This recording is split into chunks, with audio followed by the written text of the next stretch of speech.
tried to put myself in other people's shoes, but I just can't. Like, the shoes do not fit my feet. I really don't get it. So this one actually made me laugh. I don't think I have unpopular or popular opinions, except from the floppy paperbacks. I'm pretty against those floppy paperbacks. Hello and welcome back to my channel. I am going to be reacting to your unpopular bookish opinions. I wrote them down in this notebook because I film on my phone, so I can't look at them on my phone whilst filming, so I have to read my very bad handwriting. Yeah, so basically a few weeks ago I posted both on my Booktok and my Bookstagram that I just wanted people's unpopular bookish opinions, so I could react to them. I honestly don't have that many unpopular opinions though. While I was looking through these, I realised I do agree with quite a lot of them. Anyways, let's get straight into it, and to one that I actually really agree with, and that is floppy books are undesirable. And honestly, I agree. I do not get the hype of over floppy paperbacks. I really don't. I never have. It seems like people really like them. I've always heard people say like the floppier the better, and I just really don't get it. I understand how it's easier to read from them because you don't have to break the spine or anything, but I just feel like they don't feel as good quality. The paper is so thin and has this weird like grainy texture I've noticed with like floppy paperbacks. I think it's because for them to be floppy, the pages themselves, like they do have to be thin. And I just don't like it. I've noticed it's more in non-UK copies. So UK paperbacks tend to be all the same size and they all tend to have like thick card-like paper, which I really like. I just feel like it's better quality and it just feels easier to read for some reason. Even the font is clearer to me on more sturdy paperbacks. Yeah, I don't know what it is. I'm just not on board with the floppy paperback hype. Another one is not every book needs to have an extended universe. It's okay for a story to be contained. And I agree with this for the most part.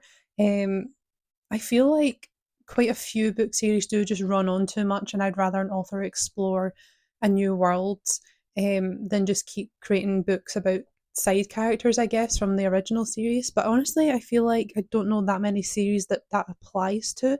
For the most part, series I've read where there's like multiple different series contained in a universe, I actually do quite enjoy. Like, I'm thinking of the Grisha verse, and I think a lot of people would argue that it maybe should have ended after the Six of Crows duology because the King of Scars duology wasn't that well liked. And I do kind of agree it wasn't that needed, but I personally loved that first book in the series, so I wouldn't give it up for that because I really liked it. But I do kind of agree with this. I just feel like there's not that many circumstances where I can think of a series that just ran on too much, or one where the author just needed to write a different book in a different world. I'd love to hear someone else's opinion on this because I'm just pretty neutral on it. Another one I feel quite conflicted on is recommending books by Tropes annoys me and feels lazy, and I partially agree with the fact that I feel like too many people books are recommended based on their tropes alone is just too frequent. I feel like it leads to a lot of miscommunication where people pick up books that they think they're going to like because all they know about it is that it has enemies to lovers, and then they pick it up and realise it's nothing to do with their tastes, and then they don't like it and then they give it a bad rating, which I feel like it could harm the author and the book in the long run, because people are picking it up expecting one thing when it doesn't really meet those expectations. And I feel like honestly, this is more of an issue when it comes to publishers recommending books and marketing books than it does to book creators. I feel like with book creators, I mean, me personally, if I come across a book and it's just recommended on TikTok or something like that and it's based off of tropes, I will do my own research more into the book and the author and stuff. But if a publisher just recommends a book based on tropes, I feel like I'm more likely to just trust what they're saying. And I feel like that can harm a book in the long run. I feel like there's so many new releases that just get mismarketed because of the new trend recently of just recommending based off of tropes and aesthetics. So I kind of agree with this, where I feel like a lot of the time it does do more harm than good, especially on the publisher's end. But at the same time, I don't necessarily think it's lazy. I do think people should be maybe providing more information, especially when it's more of a sensitive book. Like, I remember a few months ago, people were talking about how recommending more serious books like The Poppy War based off tropes is quite bad because some people were just saying like strong female character and enemies to lovers for the Poppy War, but in reality it's like quite a sorrowful, tragic book about war, and people were just calling that out as misrepresentative. But for the most part, I feel like it's a pretty standard way of recommending books because honestly, a lot of people don't really have the time or the attention span to listen to a really long review of a book. I feel like most people are just looking to be recommended based off tropes, which I feel like that's a whole problem in of itself. But yeah, for the most part, from like my experience, when I do individual in-depth reviews, that gets way less attention than a quick book review based off tropes. I feel like I'm waffling. Overall, I don't think it's lazy, but I do agree with the fact that it can damage a book more than it do a book good in terms of just misrepresenting themes in the book. Okay, this next one says, seeing a book labelled as a TikTok book makes me not the one to read it. And I kind of agree with this, and I don't know if it's not necessarily because the phrase TikTok book puts me off of books. It's more just that the books that typically get labelled as TikTok books are just books I know I'm not going to enjoy.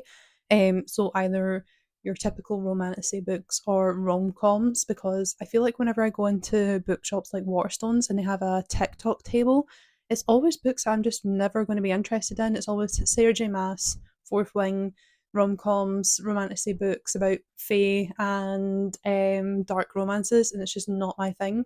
So I do kind of agree, but it's not the phrase TikTok book itself. Like, if it's a book that I would be typically interested in, having TikTok book or TikTok sensation on it would not put me off.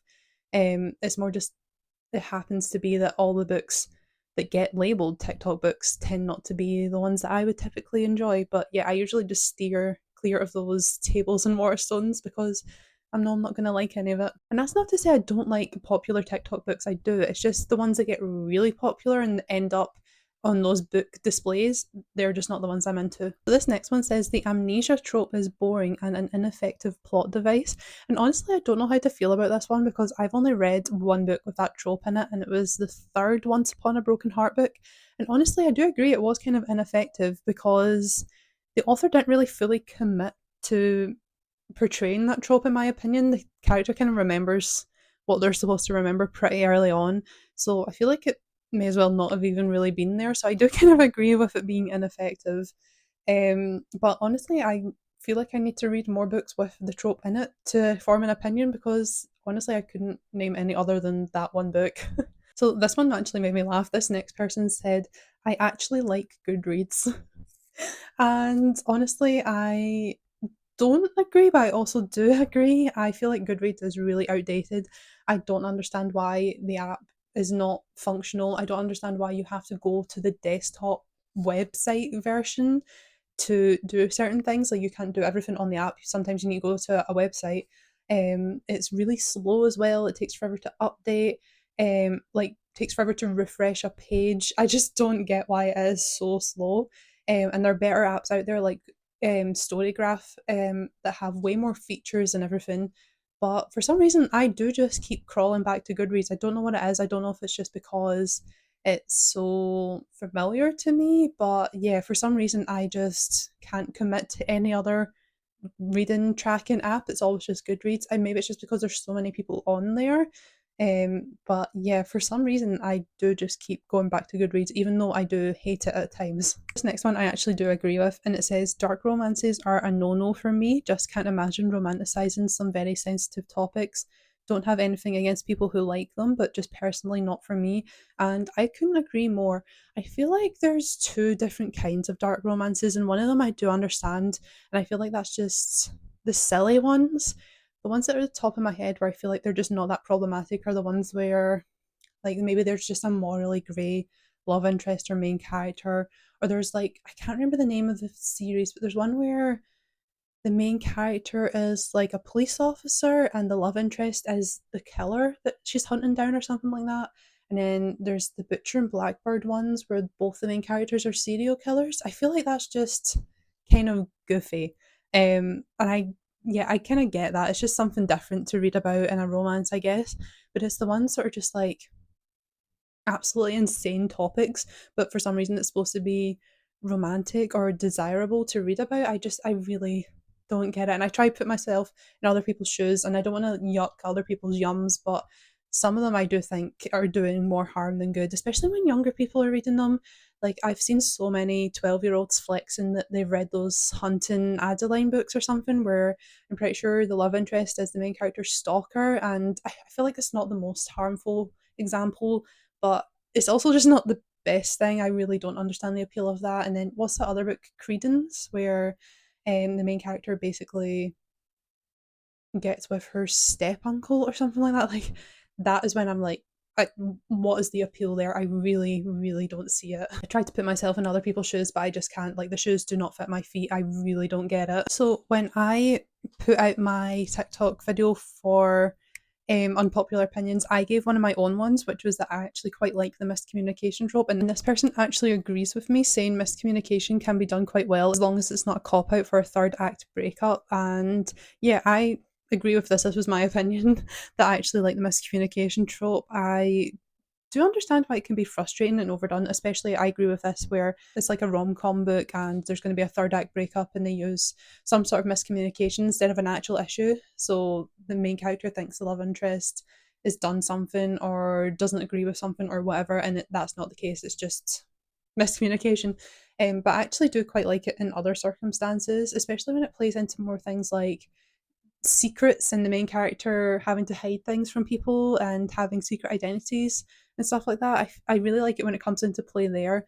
Also, like, one of my favorite TV shows is Modern Family. Miscommunication happens all the time there, and it always gets resolved as well in media. So I don't get what everyone's big issue is. I do understand it being quite of a lazy thing to have in a third act breakup, but other than that, I really do enjoy it. And someone else says, I really like long romance books. I've heard people say fantasy should be long, but romance should be short.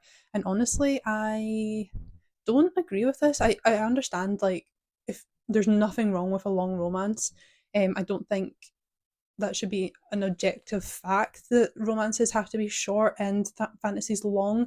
But in my opinion, I feel like there are valid reasons for romances to not be long.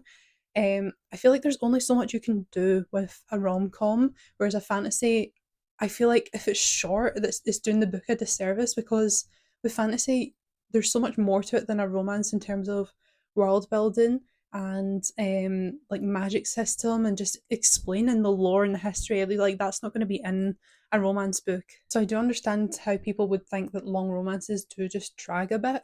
But at the same time, as someone who's not a fan of rom coms, any romance is going to drag for me, in my opinion. So I personally don't like long romance books, but yeah, there's nothing objectively wrong with it. I just feel like I understand the expectation of fantasy being longer than romance because there's just more ground to cover with fantasy. And then someone else says there are too many books with the same female main characters. They're always short and sassy. I'd love to see more books with gentle female main characters showing strength in traditional femininity. We do need books with all types of women because that's reality, but I feel a lot of them are the same now.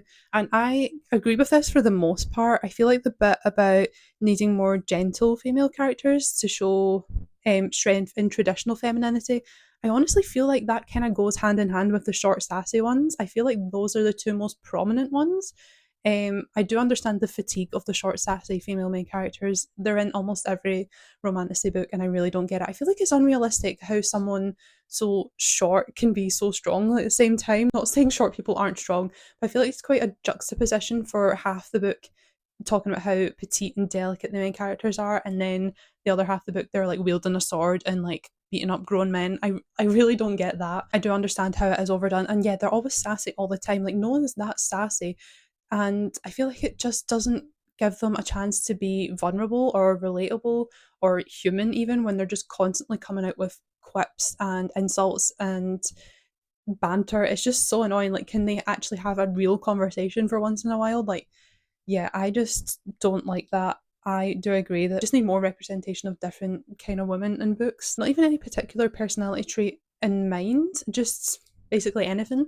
One of the books I read recently was Paladin's Strength by T. Kingfisher, and the female main character in that is like, I think she's around 40, and she's like a bigger woman and she's quite masculine, both in just appearance and in like her personality. And I feel like that was such a breath of fresh air to see a woman like that, and like she's still desirable, she still has a love interest, she's still like a great main character to read from. And I feel like we need more books like that, if that makes sense. Not even like that specific kind of representation, but just more unique female main characters. I always feel like when I pick up a book and the female main character is on the more unique side, even if she's like flawed and stuff, I find that instantly way more interesting, and I feel like it makes me like the book way more immediately than if the main character is just another bland carbon copy of a lot of the other ones. And then this last one, the person says, I think that people who have Colleen Hoover as their favourite author and also see her books as favourites, they'd be better off just not reading. It's a lot more nuanced than that, but that's the gist of it. And honestly, I kind of feel the opposite of this. I feel like people who have Colleen Hoover as their favourite author need to read more. Not that they'd be better off not reading. I feel like people who have her as their favourite author, it's just because she's really popular, and quite often she'll be the only author that they've read from recently. And as soon as they start reading other books in other genres, they'll realise that there's so much better out there. And I feel like saying that they'd be better off not reading, I feel like that's a waste of a potential reader right there, because I feel like a lot of people do start off with liking those more basic books, if that makes sense. So yeah, if honestly the most people I know who really like Colleen Hoover are just ones that haven't read that many other books, and yeah, I feel like pushing them to read more would make them realize that there's so much better out there. So yeah, my opinion's kind of the opposite of that. I do think, yeah, Colleen Hoover's just not the best example of fine literature. But yeah, I feel like people um, should be encouraged to broaden their horizons more rather than not reading. I think, yeah, the opposite of that. But anyways, those are your unpopular opinions. But yeah, let me know if you agree with any of these or disagree, or what your unpopular opinions are, because maybe I'll do a part two.